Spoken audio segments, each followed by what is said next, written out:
Ladies and gentlemen, this is the final panel discussion for today. So I request everybody to please put your hands together, a louder one. Yeah, thank you. Thank you so much. On a Friday evening, anything that dares to cross the time limits is by itself dangerous. I have the unique distinction.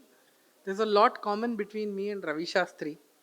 I don't know how many of you knew. Ravi Shastri batted in the first position and in the 11th position. He was batsman number 1 and 11, and I think he batted in every position from 1 to 11. So this morning we opened with a fireside chat, and today we're closing the last session also with me around. So thank you for being here, and love all of your patience to have come all the way and participating in our in our discussion here. So if I may just start by putting one question probably to all of you, that since morning we've been hearing a lot about AI, and now I think we're talking about it from a point of view of maturity that we would like to really get into, and how specifically you are looking at it. But let me, ask each one of you, if I may go from here left to right, specifically how your journey to step up the customer experience in your organization has been in the last 3 years. And I'm specifically saying last 3 years because I think life has changed after COVID and we've all sort of reinvented ourselves. So if you could start with you, sir. Hello. Yeah, I'm Krishna Swami from Aptus Value Housing Finance India Limited. Yes, customer experience has changed from the last years quite a bit, but from the last 10 years, 12 years, there has been a huge transformation in customer experience basically. Right from logins to customer service, if we take every account like login, sanction, disbursement, and then loan management and servicing the customer on loans, there has been a huge improvement in each and every area of this basically. Right. See, today it has become completely digital, and government also has contributed a lot for this in way of verification of Aadhaar, verification of PAN, account aggregators, and all that stuff. Today, a customer need not come to an NBFC or a bank or any registered entity for that matter. The bank or the registered entity goes to the customer and gets it done, and he can get it done at the convenience of right from his doorstep actually. So that kind of an improvement has happened. The verifications, everything in terms of transparency, in terms of speed, in terms of scale, and it has improved in every aspect of customer journey basically. Right, right. So I'll come to the. I have a few follow-up questions for that, but I'll come back to you, sir. If you could give a little bit of introduction about yourself, and then talk about the CX journey. Sure. My name is Prashanjit, and I am the CTO and CIO for Vivrithi Capital. We are predominantly we are a B2B kind of a NBFC, since this discussion is happening around the NBFC context, and we do B2C in a B2B2C context. Right. Okay. Now, the customer experience is definitely one of the core aspect in today's business. I mean, whether you are a B2C or a B2B or a B2B2C. Now, when it comes to a B2B kind of a lending that we are providing to a mid corporate, it's definitely a physical basically. So it's like a physical plus a digital system that is basically powering my sales team. But having said this, when it comes to a customer experience in a B2B, I would still say that it is more of a, they are reaching out to the RMs and they are reaching out for any kind of a services, and then they are getting the service on time. Right.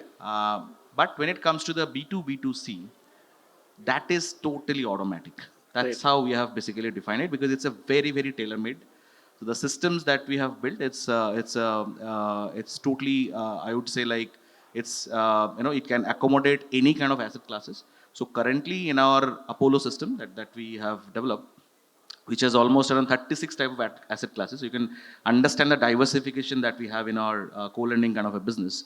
And there basically, we are integrating through an API and we get the customer data. Using that customer data, basically we are running a rule engine, which is predominantly the AI. I mean, and I think in the next questions that will come. Right. And where basically we are getting a decision, and from that decision is directly getting to a disbursement. Right. Now, my partner, who is sourcing an end borrower for me, from their system through an API integration to my system to a decisioning to a disbursement, we have achieved so far somewhere around 30 minutes. So that's the I would say customer experience that we are creating. When a customer is actually expecting a financial instrument, they are getting within a 30 minutes kind of a system in a B2B2C engagement. Now I feel that world is moving towards a tailor-made kind of a solution. Customers are actually looking for that what they want. So rather than I go to the market, say that I provide this product to this market, I think it's more of a what the end borrower is expecting and my partners is expecting. My systems has to be more tailor-made to that, and that is where basically more of an AI usage that will start, and that will give the tailor-made kind of experience to the customers basically. Got it. Got it. So actually, we are co-lending partners. So yes, our APIs talk to each other. So yes, that's true. Um, um, we still have to figure out a lot of nuances of co-lending. So we, for instance, went out to build an end-to-end co-lending machine, where not only just the dispersal, but all the math that happens after that, right? The distribution of revenues, the escrow management, keeping the accounts funded, all of that also, if we can bring to APIs, then that's a fully automated system. But coming down to the customer experience, see, Avanti, and I had product at Avanti Finance, and our mandate was always financial inclusion at population scale. So we started building everything in-house, and in such a way, thanks to the leadership, we have a lot of people from Google Maps and all that, so they understand crowdsourcing, they understand scale, right? So we built a platform that was scale proof or future proof.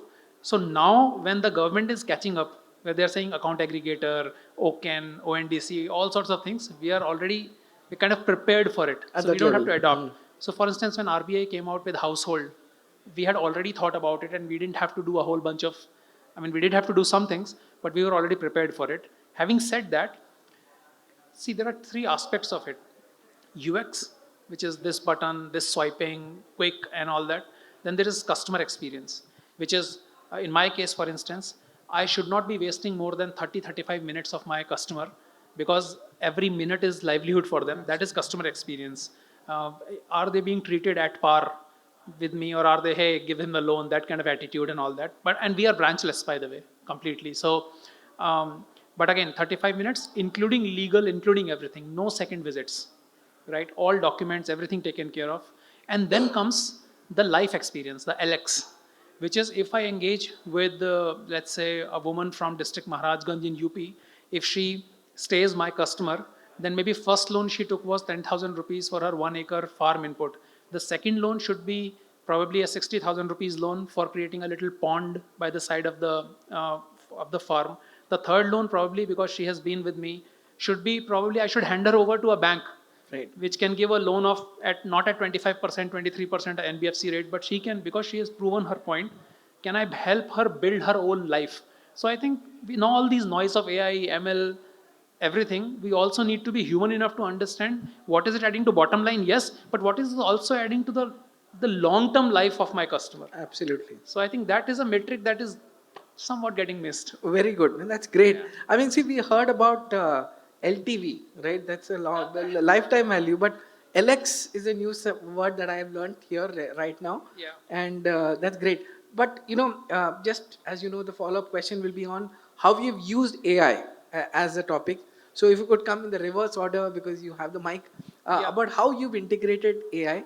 And in that itself, if I may add a follow up question, which is that in the next, say, 6 months or a year, how do you see AI playing a even more important role? Or you see it just being able to complete what you've started? So we are, like everyone else, we are in a very nascent stage right now. To be honest, we have not built any of the models internally, other than some experiments that our engineering team keeps doing on the BigQuery data that I keep doing. All of that is different, but officially we have not really done anything, except we have started testing a lot of vendors who are using AI. So for instance, in our case, we saw this move where earlier people, my customers, in predominantly rural, we used to have only Aadhaar card and voter ID card, no PAN card. Now we are seeing the move towards PAN card. So all the various matches, or we call it pending manual, that's an internal thing, basically checks. So for instance, the face on the PAN card, is that face matching the face on the Aadhaar card photo? Is that matching the face on the person? So we know this is the person. RBI guidelines, for instance, they say, okay, live image has to be taken of the OBD documents and the customer, but not of the guarantors. Right. So those kind of things are small experiments we are beginning to do.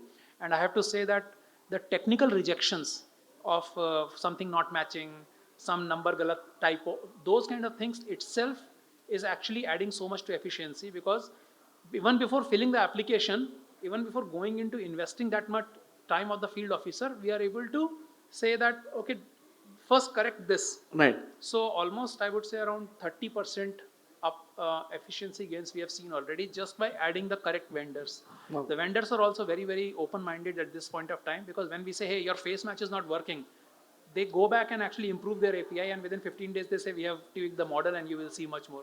So for instance, color photographs, easy. Black and white photograph, difficult.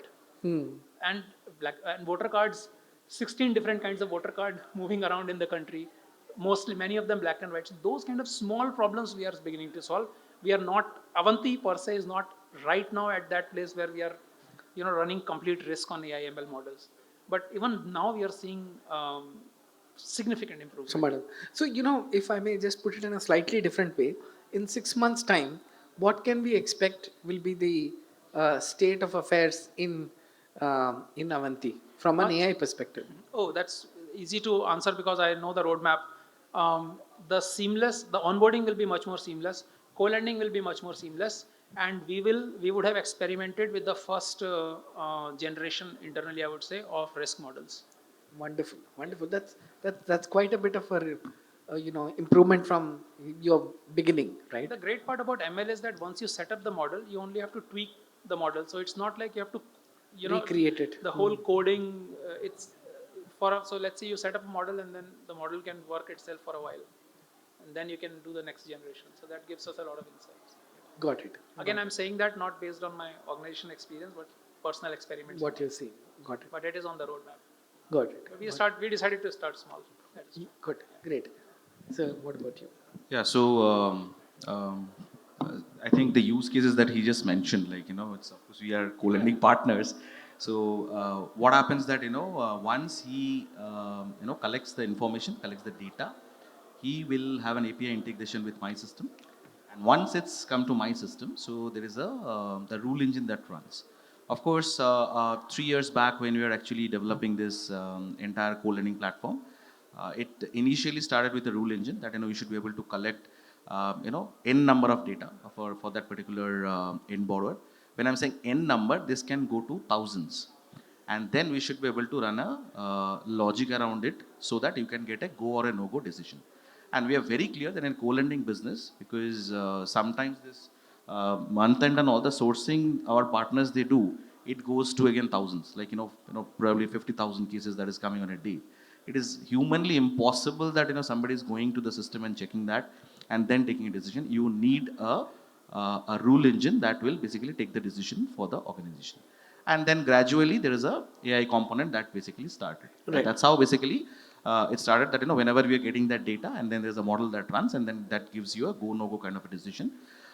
So far, I would say that the accuracy of this model is still we are also working on it. It's also work in progress. But having said this, 6 months from now, I feel that that can be a I think definitely we should be able to reach a position where we can say it's a totally automatic. So he sources, comes to my system, decision is done, disbursement also happens. So that's how it's going to be. Got it. The second part of it, which is the B2B context, which is more of a physical. I don't think we can even, let's say he is my client also, right? So let's say when I'm going to his office, I'm talking to him. Let's say between us, he just said like there are other nuances around the FLDGs, about the overall collection that comes up, the NPAs and all that. Definitely there is a physical touch that is required. But let's say I am going to my institutional customer and I'm trying to evaluate. There is a credit and risk component that is there. That is where we are also trying to implement an AI kind of a system. So we have a system called API Tower where basically we have integrated more than 200 plus APIs. It could be KYC, bureau, and then basically we collect entire information of the mid corporate. It could be individual information like the board of directors, and it could be the information about the corporate. And then on top of that data, we are basically running an algorithm and we are trying to get a system driven output. Okay. While there is a there's a physical touch with my client, but at the same time, you're also taking a system driven. What is the value that is coming about this customer? You can say it's something as an internal rating of the customer basically, and this we run in every quarter. For a high risk customer, we run it for every quarter. For a low risk customer, we run it for once in a year. And then we just check it where exactly we stand in terms of my B2B customers. And basis that, we take a decision there. And there also, there's one more component, which is more of a co-pilot, where we prepare something called a credit information report. So my credit and risk team put together, they basically write a CIR, which goes to the credit committee of the company. And they basically approve the case, right? So that area we are seriously working that how to make it more and more automatic so that the lot of manual time that can be saved. So let's say his information I have to collect and my RM will prepare a CIR and submit it to the credit committee. That has to be the TAT has to be in few minutes. Now earlier it used to be like few days and all that. So that is the another use cases you can say. Right. B2B. And in all this, you are deploying AI. Yes. Yes, it is getting. And one more context here, because I think he was mentioning about that, there are some vendors that we're exploring and all that. We are by DNA, we are an in-house engineering company. So even this particular piece, in fact, in the last session, I think I really appreciate somebody who was saying that, definitely there is an AI regulation that is going to come. And if we keep on using a, let's say, chat GPTs and all that, I'm sure there would be a restriction that will very soon that is going to come to us as well. So we created our own model where it is completely perimeterized within our infrastructure basically. And that is what we are trying to use. Interesting, very interesting. So, if you could share something about how you're deploying AI and how do you see that happening next few months? Couple of things. In credit evaluation, basically, we use static business rule engines using machine language, machine learning, and this thing. So it has weightages, it has this thing, and it gives proper credit scorecard, whatever it is, and it can be checked with a human decision and this. That's currently practiced. See, where we would like to bring it in is bringing in a component there where anomalies which cannot be detected by a static engine can be brought in basically. So that is very important.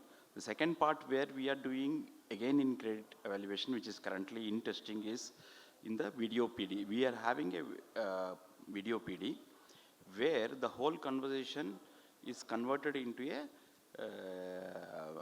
generated into a through LLMs. It is generated into a response by the questions asked by the credit underwriter and the answers given. It just summarizes based on the topics actually. Okay, this is what was answered, because it is physically difficult for someone at a HO or at a centralized credit approval center to go through the complete 30-minute discussion actually. So this summary gives a gist about the customer, makes it more transparent about what has happened, and also this thing. Apart from that, face matching is available there. This is available in all the vernacular languages, so I need not worry that the customer doesn't know the language or something. All the vernacular languages are available, and we can customize the questions based on the HO credit heads inputs basically. What are the key questions which needs to be discussed with during the personal discussion? That it is in implementation phase as of now. Apart from that, we use for pre-due calling, we use bots, voice bots we are using. That is where the AI comes into play. But that adoption from customers, I don't know. If I hear a voice bot, it is better. The scale is bigger. The CRM team, you don't need to have such a huge this thing, and this makes it easy for calling, bringing in some discipline and all. And apart from that, what we are doing is, from a CRM perspective, again from a customer experience perspective, we are trying to bring in a omni-channel, all all the customer service queries. We have a customer service app. We have another app. We have an email query coming in. We have a inbound call coming in from customers. All these are centralized into a single platform, into a single dashboard, where the customer conversations are highlighted, generated and highlighted through AI, basically. So there we just want to understand from a leadership perspective, okay, what is the customer thinking about us, looking about us? What is his main pain point or grievance or service request? Can that process improvement happen? Can we backtrack that and make that process improvement back in our ERP, basically, to ensure that a better customer experience we can give? Perfect. My last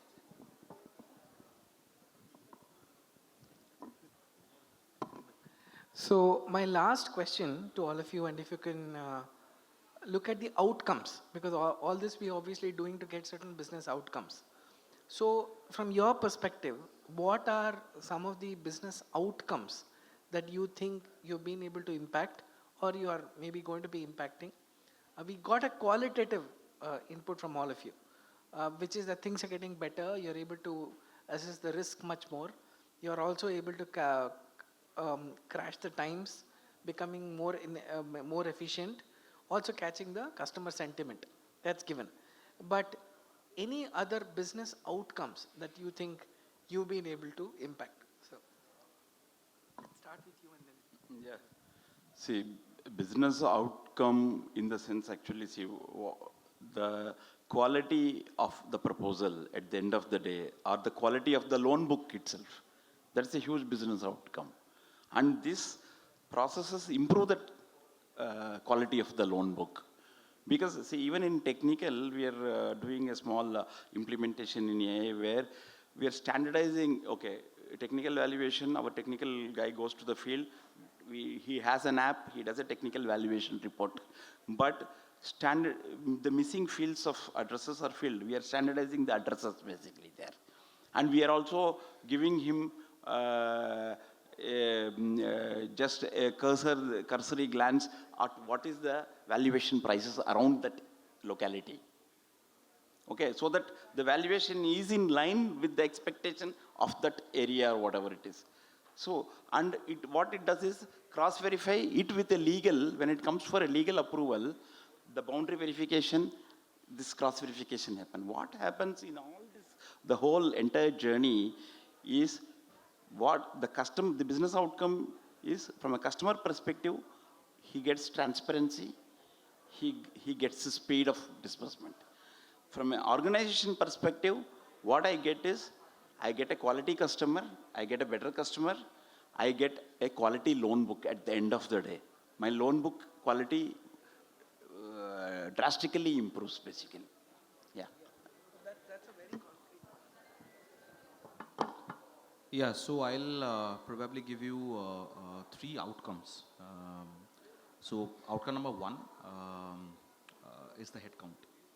So I'm not talking about the other departments, but we are extensively using AI in coding, and that has also started since last year. So we use So let's say you open your ID and you start coding, and you have a co-pilot next to it. You can reach an efficiency of 30 to 40%, and you are not writing the code again and again. While compiling the code, you are much more efficient, and at the same time, the co-pilot will also give you the suggestion in terms of the best code, which will be free from vulnerabilities. Because when it actually, let's say I develop a code that will go to my infosec team, they will do a entire code scan, and then let's say they are giving me X number of vulnerabilities that will be minimized significantly. Now look at the impact here. One is basically, definitely I have an X number of engineers who are working on a product, and that is a control that I'm doing. Then I am controlling the number of vulnerabilities in terms of my code quality, and then it is going to the infosec team. They are also not getting a n number of vulnerabilities there. It will be a very, very controlled in terms of the total number of. So the headcount is the first thing, that is the in terms of the quantitative output that you can say, at least in the tech department. One number two, co-lending as a portfolio, because that is something that we started. I think 40% of our portfolio is totally co-lending. That is totally on tech. It is not that there's a branch model, or there is a business that is happening going to that particular location. All that is totally tech driven, where AI is basically getting implemented. Now you might say, what is the component of the tech and what is the component of AI? But for this discussion purpose, let's understand that 40% of my entire portfolio, which is close to 5,500 crore, is totally on this particular platform, where the decision is totally automatic. That is the second point that I would like to mention. Third point is definitely the asset quality that he just mentioned. So when it comes to let's say in my portfolio, let's say I think in the last conversation also Hemang was mentioning that there's an early warning signal that I get from a model. So there basically we are actually, if you look at our NPA, it's very, very, very, very controlled into the NPA. So these are three elements that I can say in terms of the, exactly the output that I can see from these kind of implementations. Yeah. I would say that everything that you said, um, I agree with that. I'll just add a few more things from a kind of a more product perspective and kind of operations on ground perspective. So we run our operations in assisted mode, which means that so far we don't have a kind of a app that our borrowers and users use. We have a assisted mode where our field officers use the app. Um, I think with all these APIs and all the checks in situ in the process, we are seeing the potentially 30 to 50% faster. And it is not just about the customer, but that much time gets freed up. So the field officer can take their own time to actually evaluate. We learned from Seva Bank actually, and they do a lot of their reliance on underwriting at the source is based on the the sakhis that go in the villages and all. So we kind of learned from them. So there are a lot of elements of thinking that the field officer is doing. That's one. So they get more time to do that, and obviously the input is more, so throughput will be more, and we are able to reduce the technical rejections significantly by using this. Um, those are two things. Then there is a whole backend team that sees the escalations in the data quality and all that. I think that headcount is significantly going to get reduced. Having said that, one follow-up question to Prasenjit. Um, I wonder about the coding efficiency. My question has always been, my concern has always been, how do you manage the code that has been written by AI? Because every time you generate a code, there's no guarantee that they're going to give you the same thing. So GitHubs and all that, I mean, there are going to be infinite chains, right? So do you see that as a problem, or there are Yes, processes? that is especially for LMS. So the loan management system is more of a complex formulas and very, very complex, right? So there I agree. There is so my LMS team will always say, Prashanjit, I have got the code, but it's very difficult to debug. Let's say I have to do some changes to that, or I have to do a debug. So if it is a LOS kind of an application, definitely there is more of a data flow. You are, with API, let's say you are taking the data and there's a data flow totally happening. And in fact, in one of the cases, I have seen that, they upload a Figma design, it is giving the code, right? So, there's a Figma design that comes up, you just upload in the Copilot, you're getting the code there actually.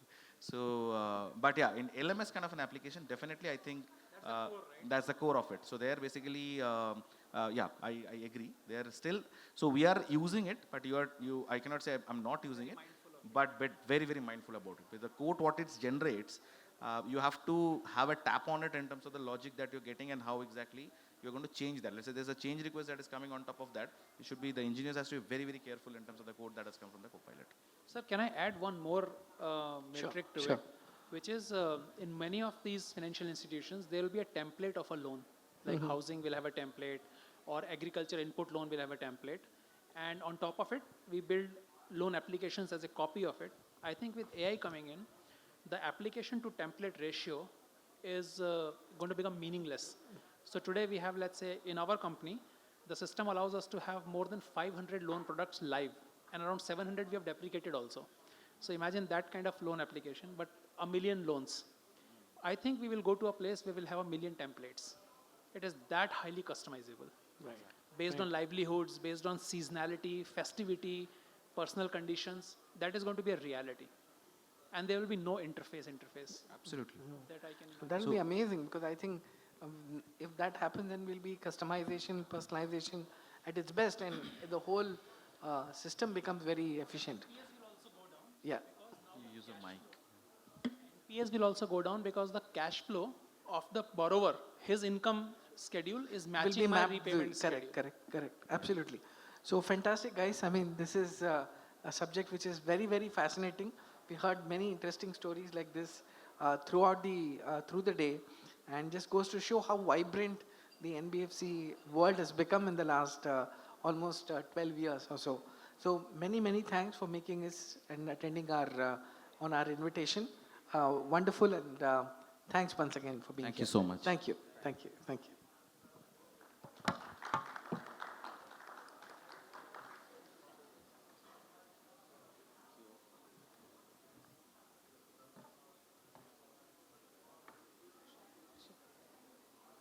Check, mic check.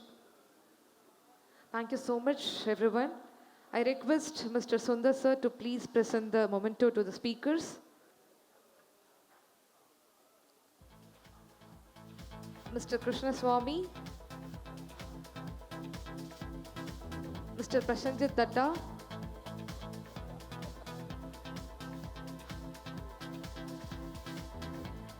Mr. Swapnil.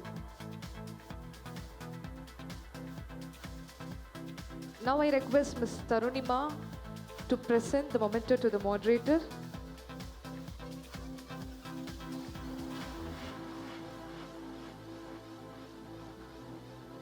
You already have a forest at home. Thank you so much. I request everybody to please stand for the group picture.